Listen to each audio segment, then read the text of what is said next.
نماز ختم کی 10,000 لوگ رہ گئے، اور جب عشاء کی نماز ختم کی وہ غریب کربلا کا غریب سفیر تنہا رہ گیا۔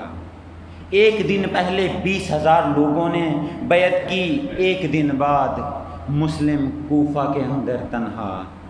اب کسی اس گلی میں جا رہے ہیں، کبھی اس گلی میں جا رہے ہیں، عزادارو تھک ہار کے ایک دروازے کے سامنے آ کے بیٹھ گئے۔ وہ دروازہ مومن کے ایک مومنہ کا دروازہ تھا عزادارو، وہ دروازہ کھولتی ہے، اپنے بیٹے کے انتظار میں تھی، اپنے بیٹے کے انتظار میں بار بار دروازے پہ جاتی۔ رات کے آخری پہر میں جب دیکھا کہ ایک شخص دروازے کے سامنے ہے، پوچھا تم کون ہو؟ اس وقت میرے گھر کے سامنے بیٹھے ہو، تمہارا یہاں پہ بیٹھنا درست نہیں، تم چلے جاؤ، دروازہ بند ہو جاتا ہے۔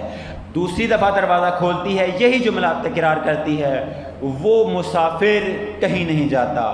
تیسری دفعہ جب وہ دروازہ کھولتی ہے تو یہی جملہ جب کہتی ہے، جناب مسلم کہتے ہیں کہ اے توبہ، تو یہ تو کہتی ہے کہ میں چلا جاؤں، لیکن بتا کہاں جاؤں، میں کوفہ میں غریب ہوں۔ عزادارو پوچھتی ہے وہ مومنہ کہ تو کہاں سے آیا ہے؟ میں مدینے سے آیا ہوں۔ مدینے کا نام سنا؟ تو کہا تو کس قبیلے سے ہے؟ میں بنی ہاشم کے قبیلے سے ہوں۔ عزادارو بنی ہاشم کا سننا تھا تو کہا کیا تو میرے مولا کو جانتا ہے، مولا حسین کو؟ عزادارو مسلم کی آنکھوں میں آنسو آئے، مسلم کے چہرے پہ جو کیا تھا وہ خستگی تھی، اس خستگی کے ساتھ رو کے کہتے ہیں اے توبہ، جس کو تو اپنا مولا کہتی ہے نا، میں اسی مولا حسین کا سفیر ہوں۔ کوفہ والوں کو حسین کی دعوت پہ لبیک کہنے کے لیے اور حسین کی بیعت لینے کے لیے آیا تھا، لیکن کوفہ والوں نے حسین کی بیعت توڑ دی۔ عزادارو یہ سننا تھا، جناب مسلم کو اندر لے کے آئے، جناب مسلم کے لیے بستر لگایا، جناب مسلم نے وضو کیا، 2 رکعت نماز ادا کی اور آرام کرنے کے لیے لیٹے۔ نیند آ گئی عالم خواب میں، جناب سیدہ خواب میں آئیں اور کیا کہتی ہیں اے مسلم اب جلدی کرو، دیر نہ کرو، ہمارے پاس آ جاؤ۔ اے مسلم ہمیں معلوم ہے تم پیاسے ہو، میرے ہاتھ میں جام کوثر ہے، میں چاہتی ہوں تمہیں اس جام سے تمہاری پیاس کو سیراب کروں۔ عزادارو اچانک مسلم کی آنکھ کھلی، وہ ماں مومنہ کہ اس کا بیٹا سارا دن مسلم کو ڈھونڈتا ہوا کوفہ کی گلیوں میں جب دیکھا کہ جس کو میں ڈھونڈ رہا تھا کوفہ کی گلیوں میں میرے گھر میں موجود ہے، ابن زیاد کے سپاہیوں کو کہا کہ آؤ، جس کو تم ڈھونڈ رہے ہو وہ میرے گھر میں موجود ہے۔ عزادارو سپاہی آئے اور سپاہی پشت در پہ آ کے کیا کہتے ہیں اے توبہ، مسلم کو ہمارے حوالے کرو۔ وہ مومنہ کیا کہتی ہے، یہ مدینہ سے آیا ہے، یہ میرے مولا کے قبیلے سے تعلق رکھتا ہے، یہ میرے مولا حسین کا سپاہی ہے، یہ میرے مولا حسین کا سفیر ہے، جب تک یہ مومنہ زندہ ہے میں تمہیں مسلم کو آپ کے پاس آنے نہیں دوں گی۔ عزادارو ایک صدا آئی، اے توبہ اگر تو مسلم کو ہمارے حوالے نہیں کرو گی تو ہم اس در کو آگ لگا دیں گے۔ عزادارو در کو آگ لگانے کا سننا تھا، جناب مسلم کا ذہن مدینہ کے اندر گیا، جناب مسلم کو ایک در یاد آ گیا کہ جس در کو آگ لگانے کا کہا تو لعینوں نے دیر نہ کی۔ عزادارو جناب مسلم باہر نکلے، دھوکے سے مختصر کر رہا ہوں، دھوکے سے جناب مسلم کو پکڑا اور ابن زیاد کے دربار میں لے گئے۔ جناب مسلم نے کہا کہ مجھے ایک ایسے شخص کی تلاش ہے، میں اس کو چند وصیتیں کرنا چاہتا ہوں۔ ایک شخص کو لایا گیا، اس کو وصیتیں کرو۔ عزادارو پہلی وصیت جناب مسلم نے یہ کی کہ میں جب کوفہ آیا تھا تو کوفہ کے اندر میں نے ایک شخص سے قرض لیا تھا، یہ میرا گھوڑا، میری تلوار اور میری زرہ بیچ کر اس کا قرض ادا کر دینا۔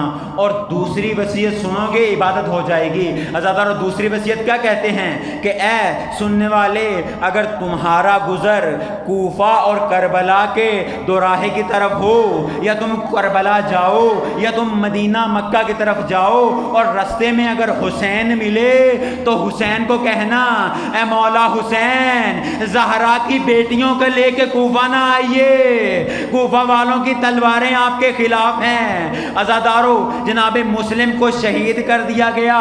جب امام حسین کو معلوم ہوا کہ مسلم کو شہید کر دیا، مسلم کی 2 بیٹیاں تھیں چھوٹی، امام حسین علیہ السلام اپنے قافلے کے ساتھ مسلم کی یادگاروں کو ساتھ لیے تھے، اور مدینہ سے جب چلے تھے تو جناب حسین نے 2 گوشوارے سکینہ کے لیے تھے۔ عزادارو، یہ تو آپ جانتے ہیں نا، ہر عید پہ جو باپ ہوتا ہے اس کی یہ چاہت ہوتی ہے کہ اس کی سب سے چھوٹی اولاد اگر وہ بیٹی ہو تو اس بیٹی کے لیے کپڑے بھی خریدتا ہے، اس بیٹی کے لیے گوشوارے بھی خریدتا ہے تاکہ وہ بیٹی راضی رہے۔ عزادارو، حسین نے چونکہ طویل سفر تھا، اس سفر میں عیدیں بھی آئیں، اس سفر میں بہت ساری مشکلات بھی آئیں، وہ 2 گوشوارے سکینہ کے لیے خریدے تھے، اور جب معلوم ہوا کہ مسلم ابن عقیل اس دنیا سے چلے گئے، مسلم ابن عقیل کی بیٹیوں کو بلایا، ایک کو دائیں طرف دائیں گھٹنے پہ بٹھایا، دوسری کو دائیں زانو پہ، عزادارو ایک کو ایک گوشوارہ دیا، دوسری کو دوسرا گوشوارہ دیا، اور پیار کرنے لگے۔ عزادارو، حیرانگی کے ساتھ وہ مسلم کی بیٹیاں کہتی ہیں، اے مولا، کہ عرب میں جب کوئی یتیم ہوتا ہے تو اس طرح سے اس کو پیار کیا جاتا ہے۔ عزادارو، آنکھوں میں آنسو آئے، اور کیا کہا ہے مسلم کی غربت، اے مسلم کی بیٹیوں، تمہارا باپ اس دنیا سے چلا گیا، تم یتیم ہو گئی، آج کے بعد تم مجھے اپنا باپ سمجھنا۔ میں کہوں گا مولا کہ جب مسلم کی خبر شہادت ملی تو مسلم کی بیٹیوں کو آپ نے پیار کیا، آپ نے گوشوارے دیے۔ ہائے شام غریبا، کہ جب خیمے لوٹے، جب لاشیں پائمال ہوئے، جب خیموں میں لوٹ مچی، عزادارو، جناب سکینہ سے جو در لیے وہ ہاتھ پہ سر نہیں پھیرا بلکہ تماچے مارے گئے۔ اور یہ سکینہ جب بابا کی قبر پہ آئی، جب بابا کے لاشے پہ آئی تو کہا، بابا میں وہی سکینہ ہوں کہ جسے تم بوسے دیتے تھے، جس کے رخسار کو چومتے تھے۔ اے بابا، تمہارے جانے کے بعد ان رخساروں پہ تماچے لگے۔